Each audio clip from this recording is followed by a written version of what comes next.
बस यही चल रहा है, चेहरे पर शेविंग बढ़ रही है और बैंक में सेविंग घट रही है। किसी ने मुझसे पूछा, इस बार इतनी दाढ़ी क्यों बढ़ा ली?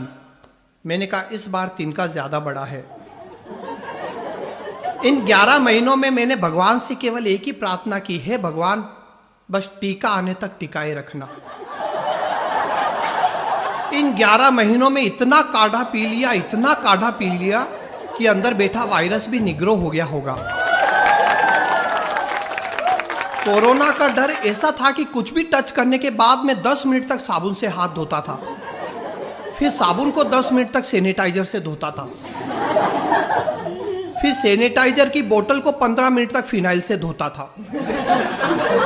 और बाद में तो डर इतना बड़ा कि एक हाथ से दूसरा हाथ टच हो जाता था तो मैं सैनिटाइजर से हाथ धोता था।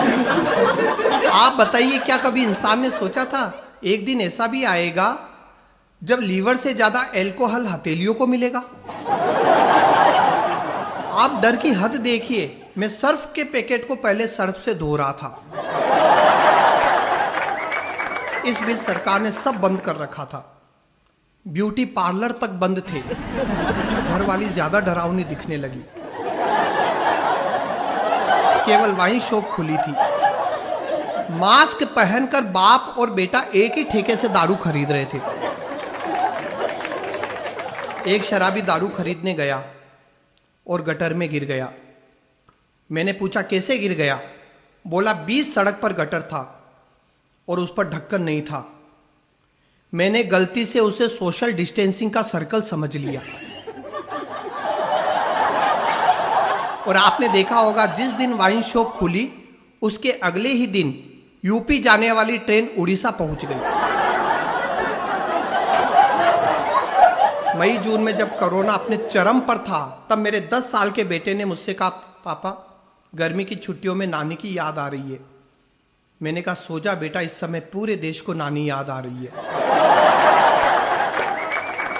अच्छा, अपना देश तो है ही बड़ा विचित्र। बीमारियों का इलाज भी टोने टोटके में ढूंढता है। मेरे पास के मंदिर में कोरोना का झाड़ा तक लगने लगा। बताइए, कोरोना का झाड़ा। मजे की बात यह थी कि जो झाड़ा लगा रहा था वो मास्क पहने हुए था। उसे चमत्कार से ज्यादा विज्ञान पर भरोसा था। अच्छा, आप देखिए, इस कोरोना ने कंफ्यूज भी बहुत किया। आप देखिए, जब मार्च में कोरोना आया तब सरकार ने कहा, हमें कोरोना से लड़ना है, डरना नहीं।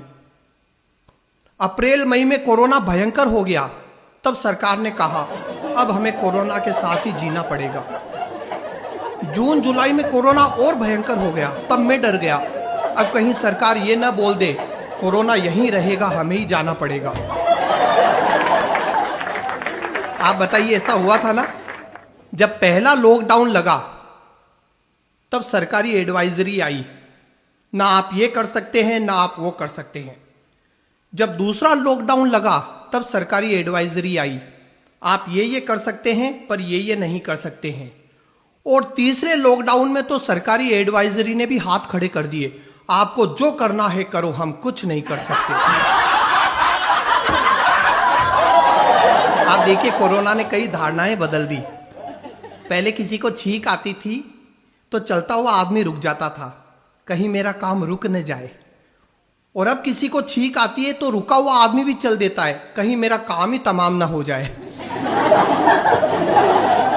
अभी 3 दिन पहले मेरी पत्नी ने मुझसे कहा, इस कोरोना ने तो मेरी हैसियत घर के नौकरानी जैसी कर दी।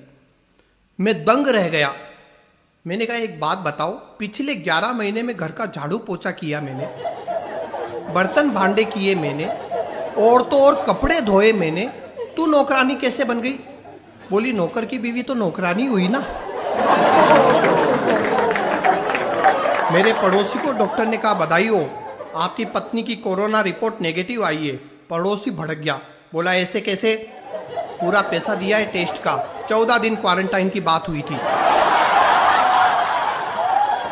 और अब तो देखिए, बहुत खुशी की बात है कि कोरोना की वैक्सीन भी आ गई है और वैक्सीनेशन का काम भी शुरू हो गया है। लेकिन भारतीय महिलाएं सबसे अलग। एक बोली, इसमें कलर रेंज है क्या? मैं पिंक कलर की वैक्सीन लगवाऊंगी। दूसरी बोली, मुझे वैक्सीन की रेसिपी बता दो, मैं घर पर ही बना लूंगी। कोरोना की माया है। लेकिन मैं आपको एक बात बताऊं, पिछले 11 महीने से कोरोना है या नहीं ये पता करने के लिए लोग टेस्ट करा रहे थे, ऑक्सीमीटर खरीद कर ला रहे थे।